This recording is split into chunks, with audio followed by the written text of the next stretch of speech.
नाज़रीन गिरामी अस्सलामु अलैकुम वरहमतुल्लाहि वबरकातुहू। सीधी बात के ताज़ा तरीन आज की बात ख़ास बात में आप लोगों का इस्तकबाल है।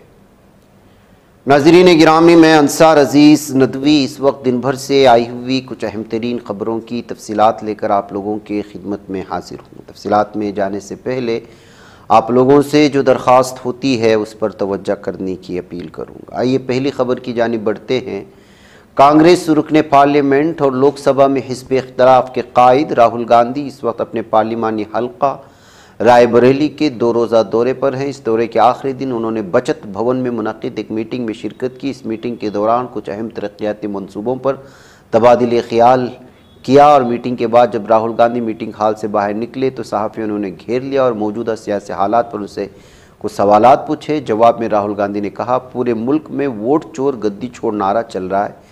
ये नारा आग की तरह फैल रहा है क्योंकि यही सच्चाई है। सीपी राधाकृष्णन ने 10 सितंबर को हुए नायब सदर के इंतखाब में फ़तह हासिल की थी। इस अहदे के लिए उनकी हलफ बर्दारी 12 सितंबर यानी जुमा के रोज़ होने वाली है। इससे आइन कबल राधाकृष्णन ने महाराष्ट्र के गवर्नर अहदे से इस्तीफ़ा दे दिया। इस्तीफ़ा कबूल भी कर लिया और गवर्नर अहदे की जिम्मेदारी दीगर के हवाले भी कर दी गई है। महाराष्ट्र हुकूमत ने 6 रियासती कवानीन में शामिल सख्त दफ़ात को नरम या ख़त्म करने की कार्रवाई शुरू कर दी है। इन कवानीन में Maharashtra cooperative societies act 1960, Maharashtra industrial development act 1961, Maharashtra trade unions की शनाख्त और गैर मुनसिफाना मजदूरी के तरीक़ों की रोकथाम act 1971, Maharashtra stamp act 1958, Maharashtra land revenue code 1966 और महाराष्ट्र फैक्ट्रीज एक्ट 1946 शामिल है।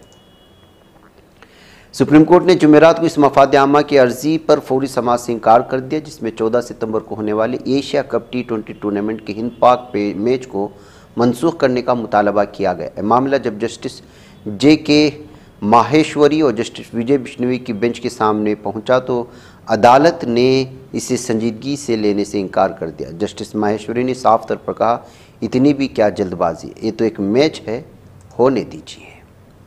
गुजरात हाई कोर्ट से साबिक हिंदुस्तानी क्रिकेटर और मौजूदा तृणमूल कांग्रेस MP यूसुफ पठान को बड़ा झटका लगा है। अदालत ने वडोदरा के तुंदलजा में ज़मीन तनाज़े से जुड़ी उनकी अर्जी खारिज कर दी। अदालत ने कहा कि जिस प्लॉट पर यूसुफ पठान ने कब्जा किया है म्यूनसिपल कॉरपोरेशन की जायदाद है, उसे खाली करना होगा। ऐसे में जायदाद पर बुलडोज़र एक्शन का ख़तरा मंडलाने लगा है। महाराष्ट्र में इन दिनों आलूदगी बढ़ती जा रही, इस सिलसिले में हुकूमत बड़ा कदम उठाने जाए। जल्द ही रियासत के सभी पेट्रोल पंपों पर बगैर valid PUC pollution under control वाली गाड़ियों को तेल नहीं दिया जाएगा। ये ज़ाब्ता मुंबई समेत पूरी रियासत में नाफिज होगा। वज़ीर ट्रांसपोर्ट प्रताप सरनायक ने कहा, इसका मकसद आलूदगी कम करना, फर्जी PUC सर्टिफिकेट के मसले पर रोक लगाना है।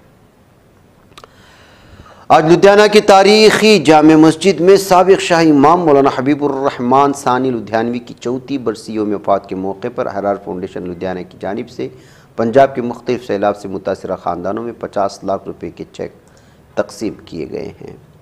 मध्य प्रदेश के गना ज़िले के छकारी चाकरी इलाके में जंगल की ज़मीन पर कब्जे को लेकर 2 बरादरियों के दरमियान ज़बरदस्त हंगामा हो गया। मंगल 9 अगस्त को हुए इस तनाज़े में पत्थर, हथियार, गोफन और तीर कमान चले। इस दौरान 1 दर्जन से ज़ायद लोग ज़ख्मी हुए जबकि एक शख्स की सीने में तीर लगने से मौत हुई। तनाज़े की इत्तला मिलने पर पुलिस की टीम मौके पर पहुंची, हालात पर काबू पाने की कोशिश की। इसके बावजूद पुलिस की मरने वाली की लाश घर से बाहर निकालने में 16 घंटे से ज़ायद का वक्त लगा।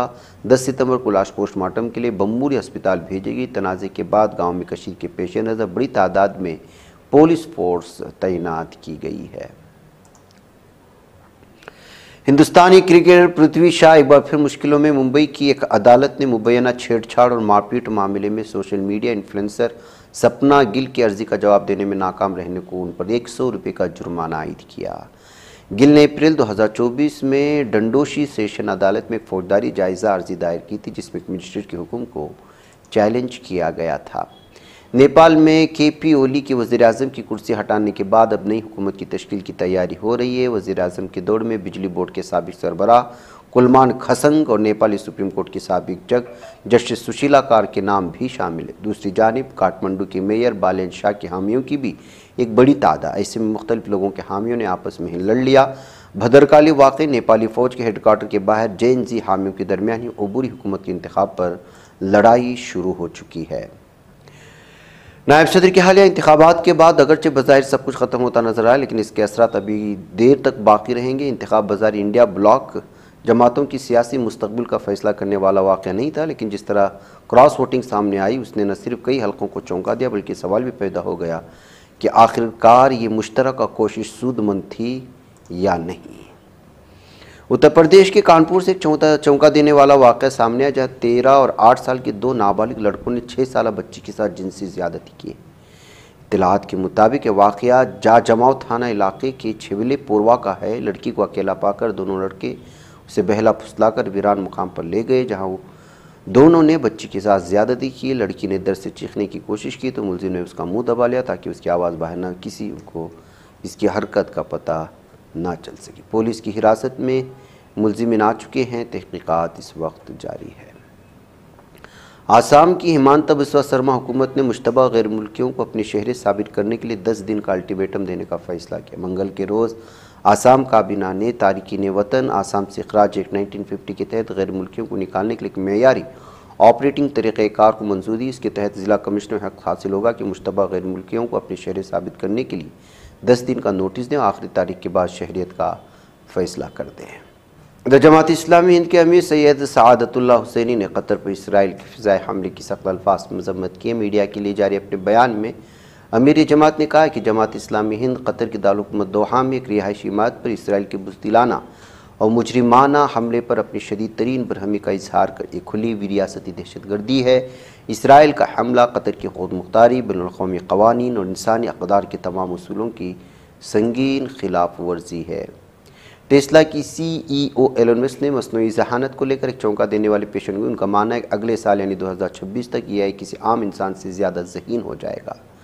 इससे भी आगे बढ़ते हुए उसने इम्कान ज़ाहिर कि 2030 तक AI दुनिया के तमाम इंसानों से ज़्यादा समझदार और स्मार्ट होगा।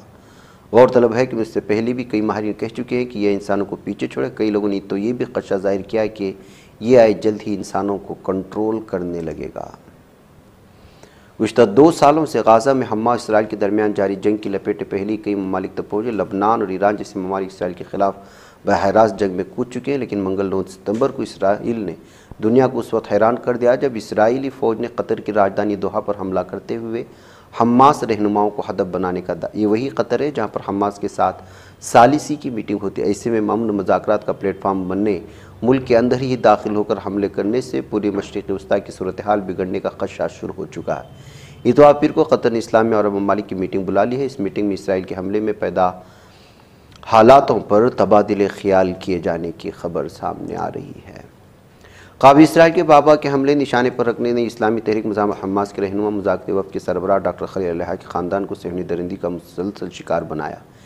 ये वाक़यात महज़ इत्तेफाक नहीं बल्कि वो दास्तां हैं जो बताती हैं कि फ़िलिस्तीनी अपनी सरज़मीन और इज़्ज़त व वक़ार के तहफ़्फ़ुज़ के लिए कितना बड़ा खून बहा रहे हैं। इंटरनेशनल मिनिस्ट्री ने काबी इसराइल से मुतालबा किया कि 9 दिसंबर को जारी किए गाज़ा शहर के अवाम की जबरी नकल मकानी के हुक्म को फ़ौरन मनसूख करे और ख़बरदार किया कि फ़ैसला मुसलसल फ़ौजी जारियत के तनाजुर में लिया गया, जो शहरियों की मुश्किलात और जारी इज्तिमाई क़त्ल-ए-आम को मज़ीद बढ़ाता है। गाज़ा शहर की एक तबाहशुदा स्कूल को पनाहगाह में बदला गया। इन्हीं बल्बों के दरमियान साजिदा अल बाबा अपने नन्हे बेटे रजब के पास बैठी रहीं। रजब की उम्र 8 बरस से ज़्यादा नहीं, मगर उसके जिस्म पर जुल्म दरिंदगी की कहानी नक्श है। एक टांग कटी हुई, जिस्म पर जगह जगह ज़ख्म और हड्डियों की तकलीफ दह शिकस्तगी। कभी ये बच्चा साइकिल पर सरशार होता था, आज सिर्फ आंसू और कराहें बाकी रहेगी। वो बार बार अपनी माँ से चीख कर कहता है, मेरी टांग ढांप दो, मैं उसे देखना नहीं चाहता। ख्वाब जालिम सहनी दरिंदों की गाज़ा की पट्टी पर अपनी नस्ल कुशी की जंग को 706वां रोज़ भी जारी रखा। वहशियाना फ़िज़ा और ज़मीनी गोलाबारी से भूखे और बेघर फ़िलिस्तीनियों को खून में नहलाया जा रहा है। नाज़रीन में आज की बात ख़ास बात में इतना, इंशाल्लाह फिर मुलाकात होगी। अस्सलामु अलैकुम वरहमतुल्लाहि वबरकातुहू। ये चैनल हक निगर बन कर कुचल देता है फितनों को, अगर गंदी हो पॉलिसी तो मरते देख कितनों को। इसी बाजार में बिकते हुए देखा है सपनों को, सभी यकसां है ये पैगाम दो गैरों को अपनों को। वतन अहले वतन का है गुले बेखार सीधी बात।